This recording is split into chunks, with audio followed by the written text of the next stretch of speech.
Future funding of the Harada House, where is it your priority? The Harada House is a priority for me. As I mentioned earlier, we need to show political will for these historical places and communities that make Riverside who we are. I was at the city council meeting maybe a year ago when a piece of the house was shaken and you could hear the termites rattling around inside. And this is such an important piece of history that is on Lemon Street, very close to where I live. It is a top priority to me to make sure that not only we keep these spaces vibrant, but that as a community we continue to tell those stories so we never repeat what happened.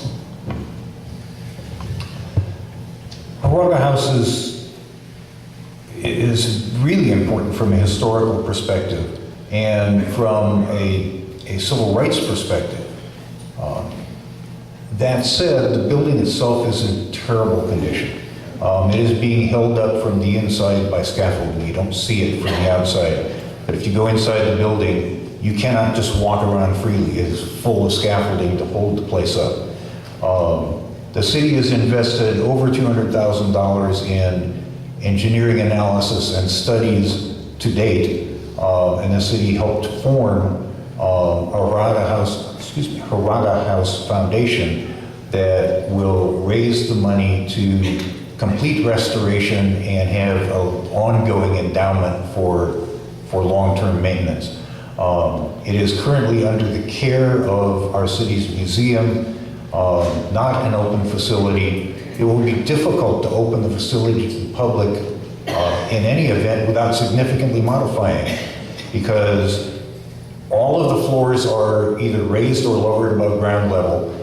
So ADA access is not something easy to do. You have to widen doorways, move walls, and that all damages the historic fabric of the building. It is a real challenge, but funding will come from a range of state and federal and various nonprofit endowments. For a number of years, I've been an active member of the Riverside Metropolitan Museum, predominantly the Riverside Museum Associates, which is a nonprofit organization that focuses on the betterment of the Riverside Metropolitan Museum proper in our downtown, the Heritage House, along with now the Harada House. And we have a very strong fundraising foundation, the Harada House Foundation, that is going about doing all things necessary to raise the funds that will be needed to restore the Harada House. We have quite a few notable members of that committee, and I have all the confidence in them that they are able to achieve their fundraising goal, and I'm more than willing to assist them in any means possible.